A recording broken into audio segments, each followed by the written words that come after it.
Whether you're conquering professional exams or personal milestones, we welcome you to Beyond Clean's Confidence Certification, the 52-week test prep podcast series. With expert insights, actionable tips, and engaging discussions, we'll break down the toughest concepts in sterile processing and build your confidence every step of the way. Join host Sarah B. Cruz as she embarks on a mission to help you not just prep for tests, but craft your success story. And now your host, Sarah B. Cruz.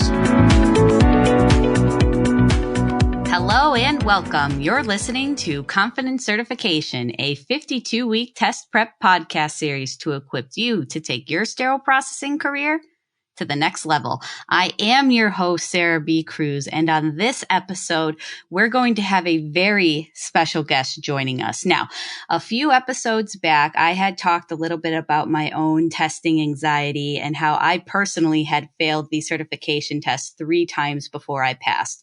That's right, folks. Not 1, 2, 3, and then on 3 times a charm.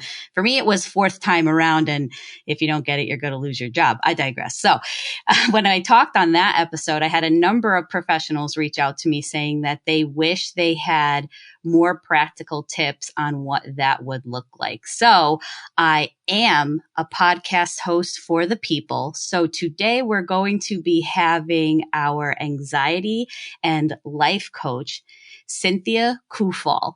Now, Cynthia has been working with teens, parents, students on all different types of anxieties.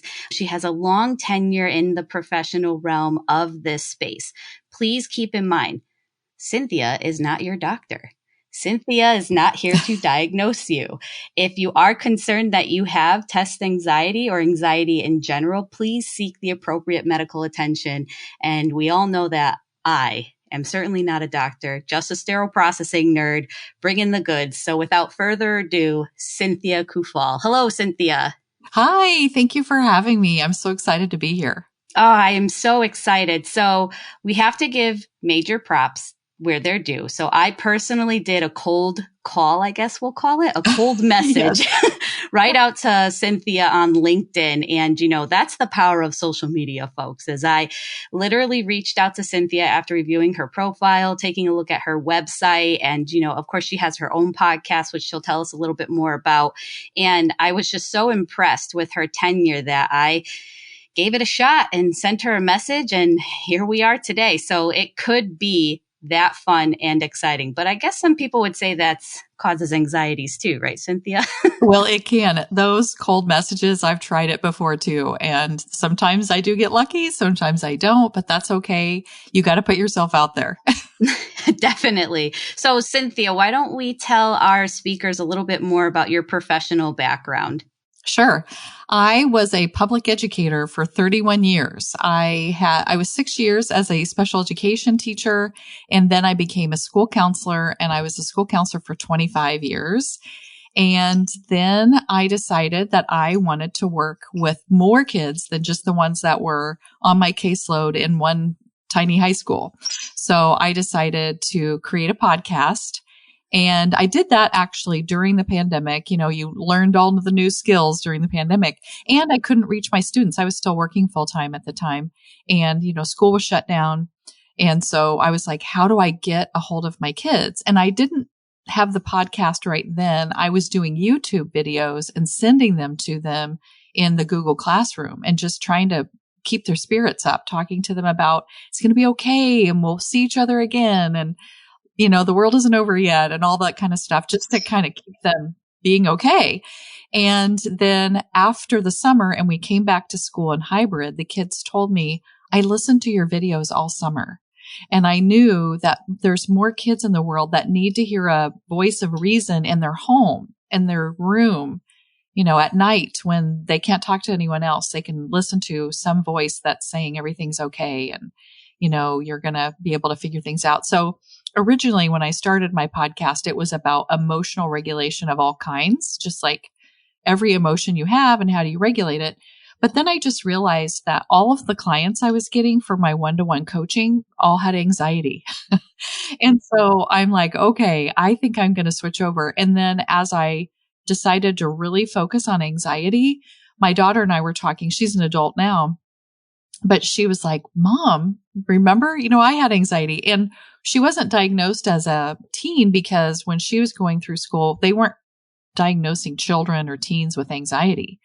But now that she's been diagnosed as an adult with anxiety, she said, I can go back clear to first grade and realize that I was having anxiety and panic attacks in first grade. And I'm like, oh my gosh, I just thought, I don't even know what I thought. And some of it was she was hiding it from me. She wasn't letting me know that this was happening. So I'm like, well, I'm the perfect person to help people with anxiety. I've lived it and I've seen it for 31 years in my career working with young people. And I'm just going to keep going with it. And now I get to do how I want to do things in my own business with my one-to-one coaching. And I still get to work with kids every day. So I love it.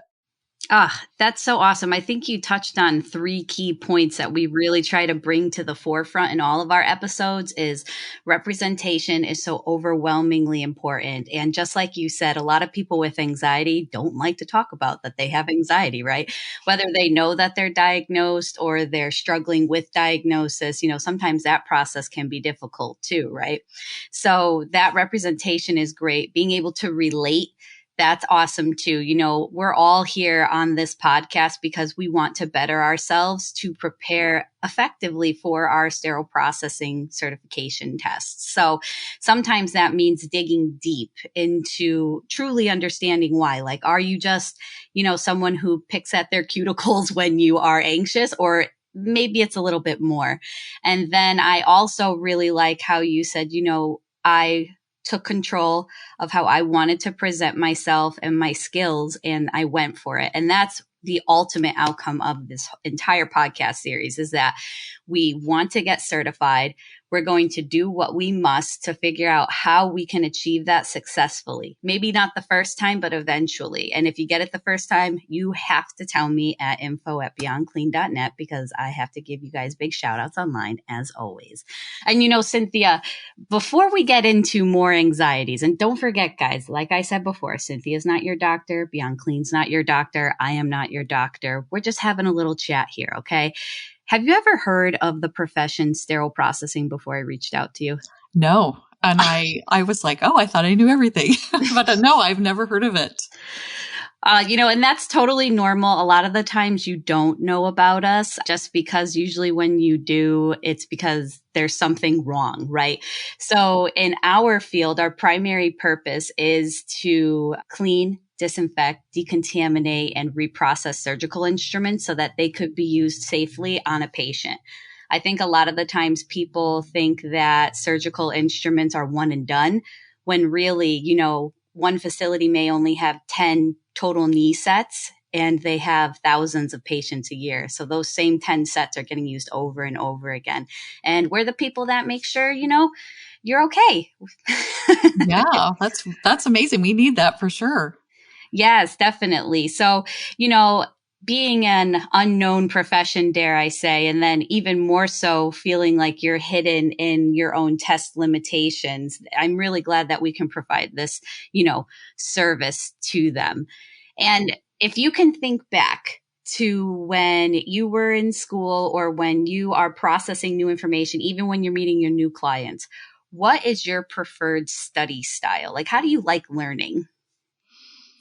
I feel like I'm such a mix of visual and auditory. Like, I like to hear it. You kind of gave me some questions ahead of time, and I really was thinking like, oh, how do I study? How do I learn? Like, it just, I've done it for so long. It's just like, I don't even think about how do I do it, but I like to write things down. Like, I remember I used to rewrite my notes, like after, when I was studying, I would just I would write them all over again, and I would write them in different colors, or, have like put a box around this, or put a circle around this, or draw stars or arrows, or highlight things.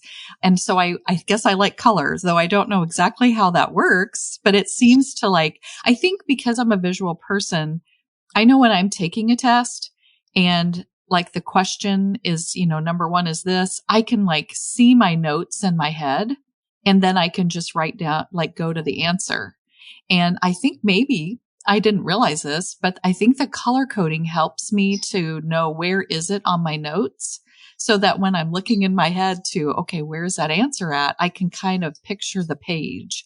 And everyone has definitely their own style, and another person would be like, well, that's weird and that wouldn't work for me. But I also love mnemonic devices where you pair things up with something like unrelated, but something you could remember. And I used to teach students that all the time. We would either do like a song, or I would come up with like weird pairings. They'd be like, oh yeah, I will never forget that because it's so weird. Or acronyms, just things that you come up with that it's going to help you remember something. And those things really work for me. And I love music. So if I think of a tune or like come up with like a weird song where I'd have to remember something, it would come up to me. Yeah, I love that identity association almost between the colors and the songs. I know that when I teach at my local community college and we're going over the different types of instruments, there's an instrument called a deaver. And I say, I always remember this is a deaver because if you turn it upside down, it looks like a lowercase d. Oh, yeah. Those kinds of things are exactly how I remember things. Yes. Oh, and that's absolutely viable. And, association can be great, especially if you have memorization limitations too. So that's awesome.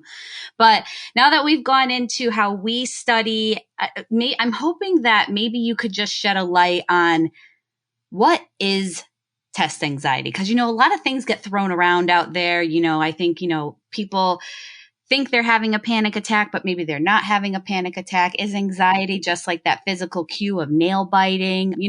What in general is specifically test anxiety? Well, I love that you asked that because every person in the world that has to take a test, whether it's just a regular test or a high stakes test, like getting certified for something, there's some stress involved in it. Like that is normal.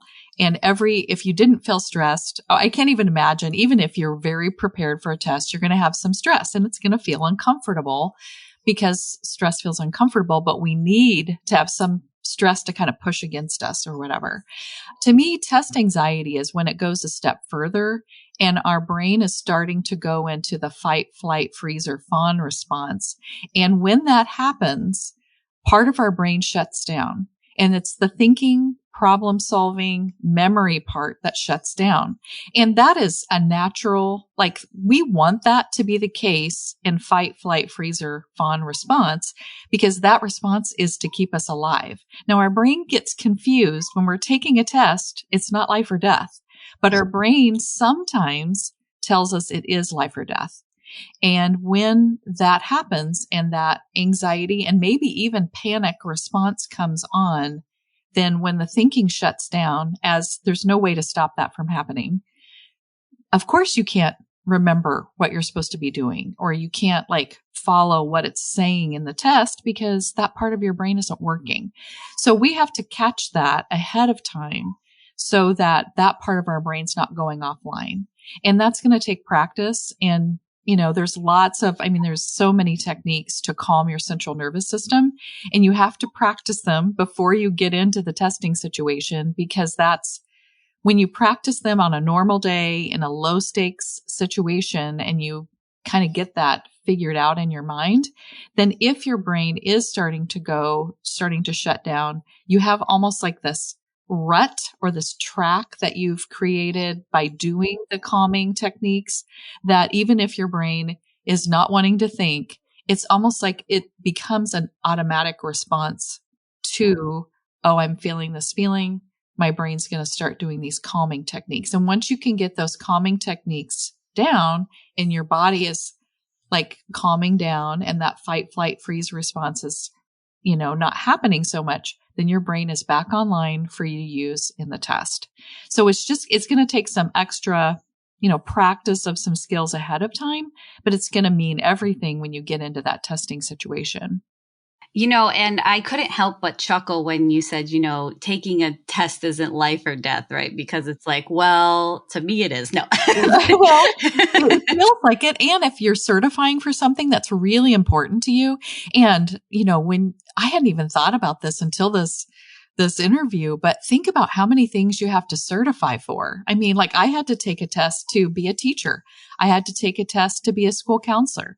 I had to take a test to be a life coach, though it isn't regulated. So if I failed it, I could have still been a life coach. But, for the most part, everything you want to do in life requires some sort of test. I like that you're level setting that. I think sometimes we've talked in other episodes where we put the certification up on a pedestal because it will bring us to all the things we really want to do. That success, the perceived outcomes that we're hoping for. There's a lot that goes into the outcome of a test that I think a lot of that goes into that flight fawn. What is it? Flight? Oh, yeah. Fight, flight. I'm sure you've heard of the fight, flight, freeze response. Yeah. But I always throw fawn in there because in the last year, that has become part of the phrase. And the fawn response is where you freeze. It's kind of like freezing, but you're like allowing people to walk all over you, or you're under, I'm trying to think of what the right word is, but you're like under acting in order because you don't want to upset people. Like, oh, this person's going to get mad. I'm just going to do whatever they say so that they can't be upset, or, I'm going to try to fix this upsetting thing and I'm going to just do whatever they say, even though I don't want to do it so that's like fawn. Like, I'm just going to lay back and allow you to do these things to me. Oh, wow. I'm actually happy that they added that because, like you said, it sounds like a subsection of freeze, but I can think of how my own brain makes me fawn. That's why I throw it in there, because that is how I've responded in anxiety. I was in an abusive marriage, and thank goodness I'm not anymore, but I was in it for 19 years and I was fawning. Because if he was upset, I'm like, okay, what do I need to do to make this go away? Even if it was stuff that I didn't want to do, or it was stuff that was demeaning or disrespectful to me, I'm like, okay, I'll just do it because I don't want to have these problems, or I don't want you to be mad, or I don't want you to be angry or hurtful or whatever. So I'm like, oh, that was me all the time and I didn't even know it. That's, and as we're speaking, I hear you say the word stress and anxiety. And it's interesting because it doesn't sound like you're using them interchangeably, like they are the same thing. Or maybe are they the same thing? If there's any differences between stress and anxiety, what are we looking at here? I feel like anxiety is also something that everyone experiences. I feel like anxiety right now with teens, especially because that's who I mostly work with, is teens and young adults. They're seeing all this stuff and they're saying, oh, well, I have anxiety, so I have this disease and I can't do anything and I have all these problems or whatever. And I like to talk to my clients about every person has anxiety. There's just some people that have anxiety and they can still cold call someone or get on a podcast in front of people or, get on a stage and still do a show or whatever. And the next person who has anxiety stays in their bed and never goes out and never experiences life, or their whole body shuts down with all these different experiences. So we experience anxiety differently, but everyone has it. The part that isn't everyone is amygdala based, and that's a whole nother thing. But that's like if you have a lot of abuse or trauma in your background, you may feel fine and go into a room and be, feeling calm, and immediately panic will just wash over you and you don't understand where it's coming from. You don't have you can't experience the trigger. And it's because your amygdala can have its own memories, and the memories can be from when you were a baby or even in utero, which is fascinating to me. And so then the amygdala is triggered by something that you don't even know can be a trigger, because it has its own memory of something that you don't remember. So that's a whole nother thing, but that could come up probably in a testing situation where you feel like you're fine going into the test, and then a smell, a sound, something can happen in the environment, and that could start your panic response. And then that would shut down your thinking.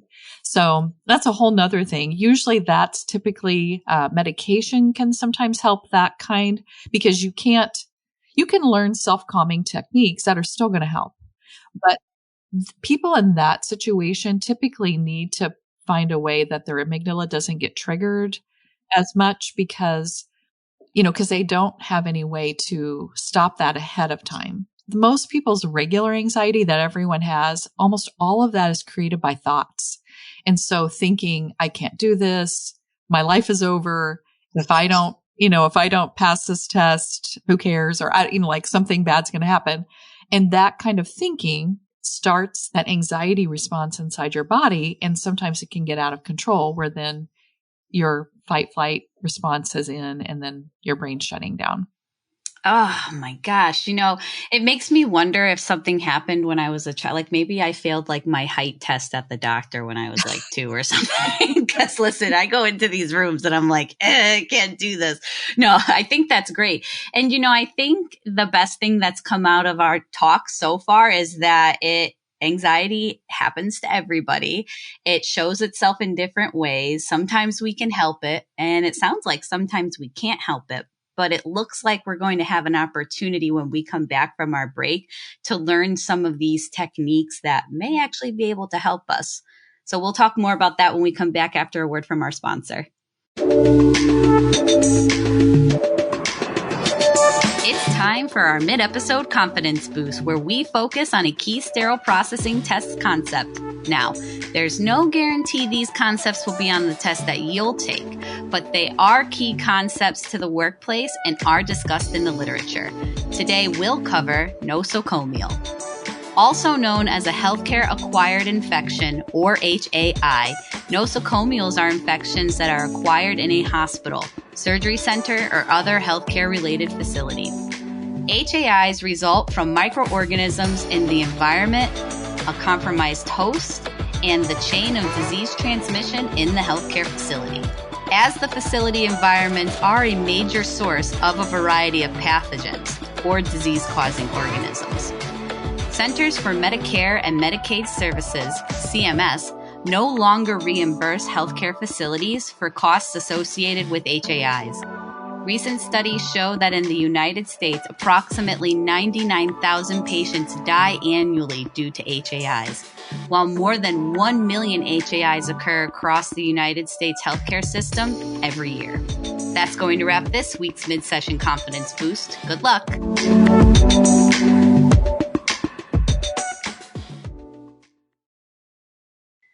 Hi, everybody, and welcome back. If you are just joining us now, why are you joining us in the middle of a podcast? So it's not like you just fast forwarded. So go ahead, rewind it, get back to the beginning, because we are interviewing Cynthia Coufal, and she is specifically a teen anxiety coach. However, she's speaking to a lot of tools and underlying ideas that affect a lot of people, not just by age, in anxiety. And we're gearing it more towards our test anxiety. See how it all fits in, folks? It's all coming together in the big picture, right?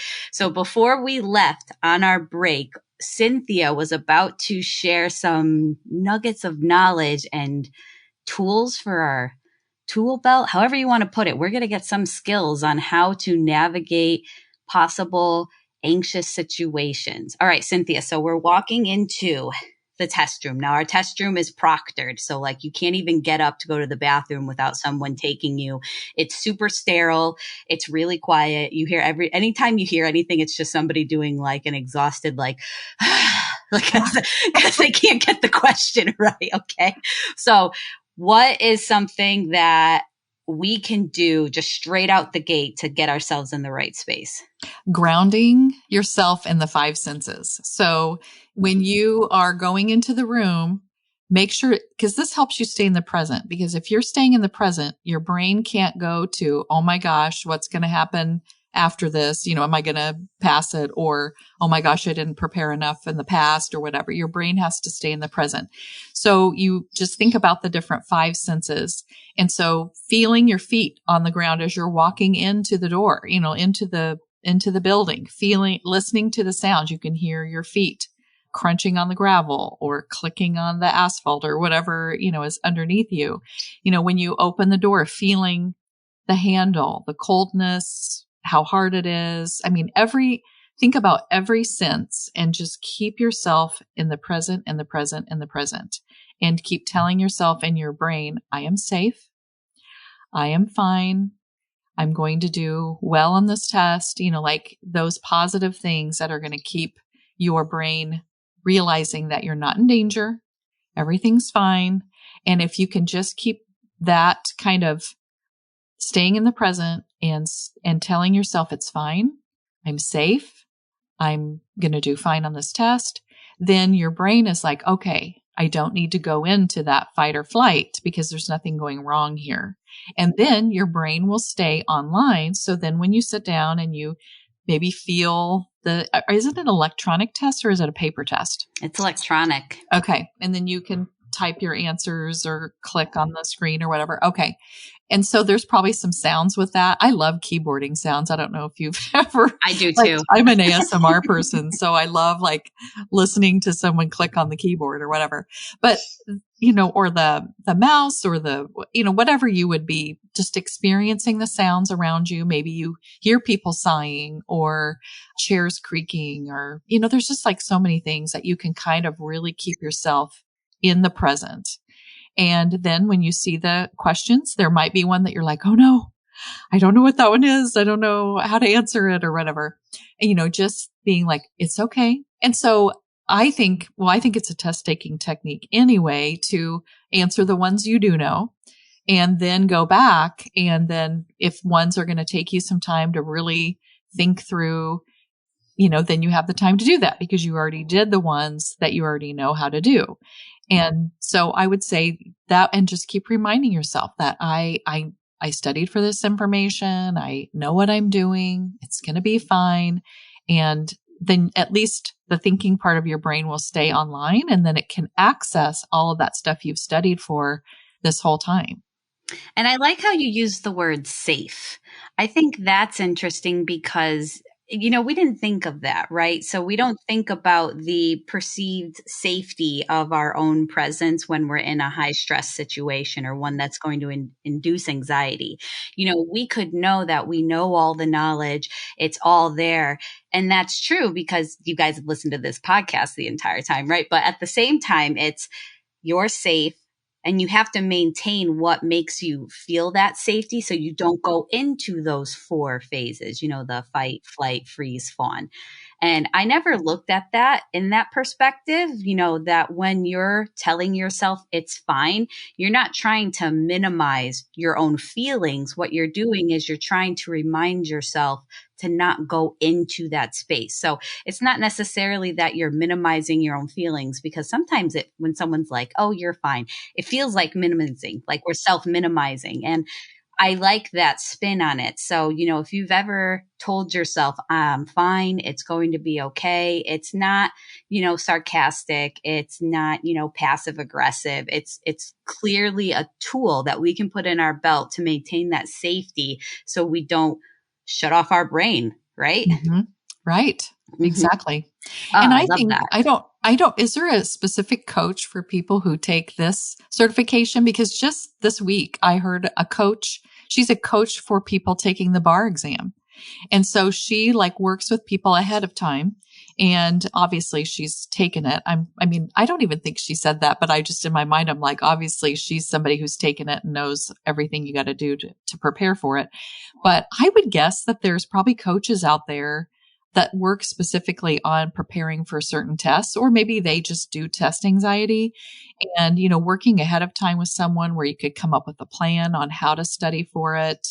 I worked with a girl just this semester. She was taking a teaching certification exam and we planned ahead of time because that's part of the anxiety is sometimes you're like, what's it going to be like? Because I don't know, because I've never done it before.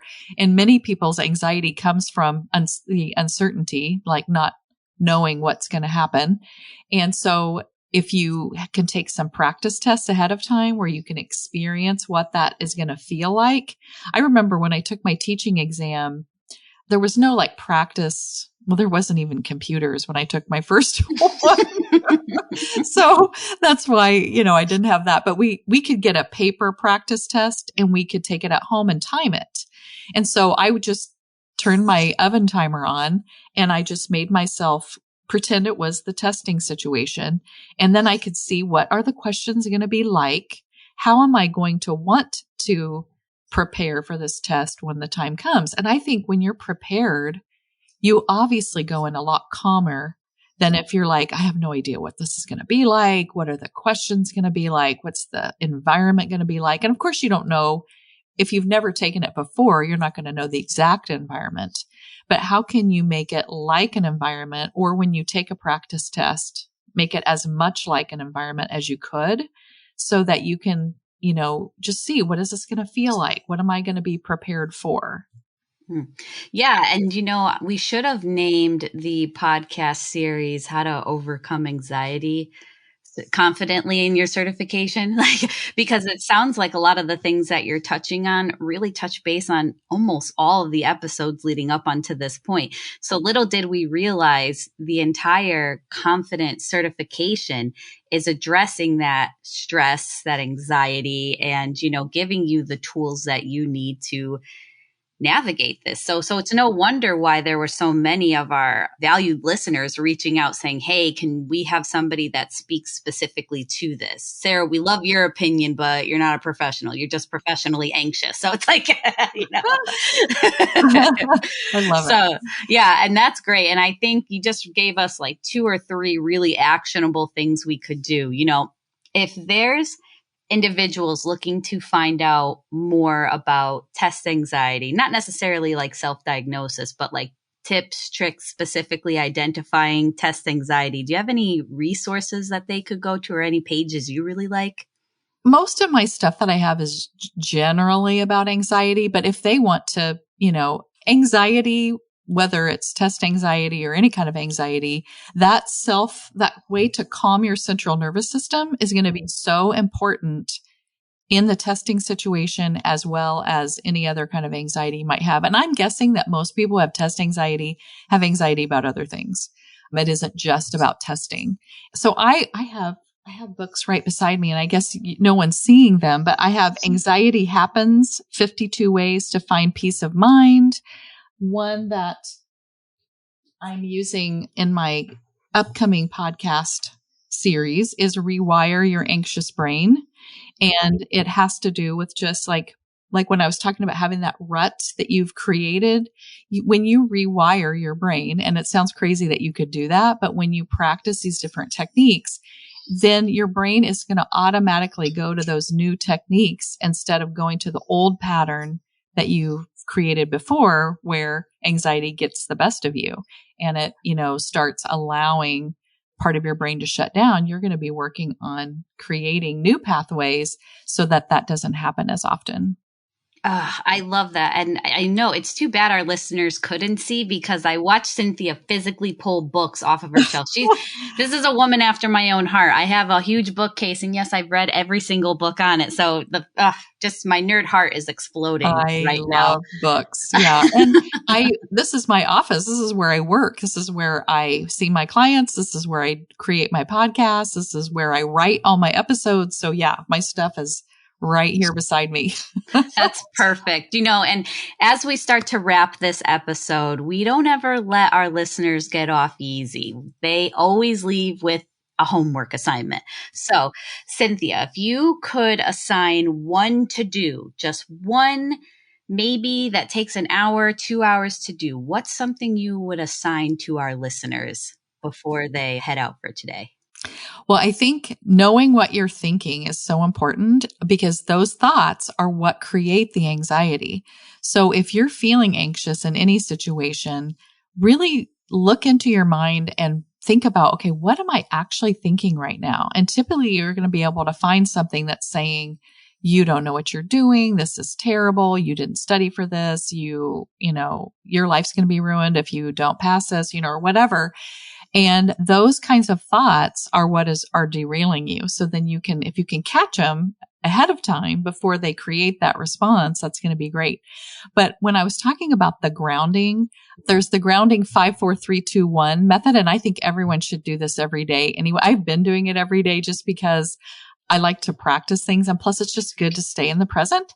But so you would see 5 things and you would just look around and see 5 things. And you can do this in a testing situation because it's not going to affect anything. You're just looking around.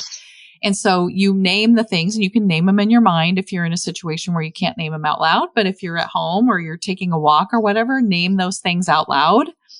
And then I like to do 4 things you can touch. And if you're in a testing situation, you can just talk about touching the desk or the chair or touching the computer or whatever is around you. Or like I said, when you feel the door as you're going into the testing place, but just, what are 4 things you can touch? And then what are 3 things that you can hear? What are 2 things that you can smell? And what is 1 thing you can taste? Now, the taste one is really hard unless you're chewing gum or, like something that you can pay attention to. If you're just at home and you're just practicing this every day just to kind of stay grounded or stay in the present, you can create some, have a hard candy. They mentioned those nuclear warheads, which I never liked, but those really super sour candies that, they're just too yucky. No. But they would bring you into the present because you cannot miss when you have one of those in your mouth. So, but just doing something that's going to keep you in the present. I like to go on mindful walks where when I'm walking, I hear the crunch of the gravel, or I hear the traffic, or I hear birds or a stream. It's hard to do. I think it's always hard to do taste in that situation too, but maybe, I'm tasting my sweat or I don't know, whatever it is, but it keeps you you're in all your 5 senses. Whatever you can do to just do something with all of your 5 senses, it's going to keep you grounded.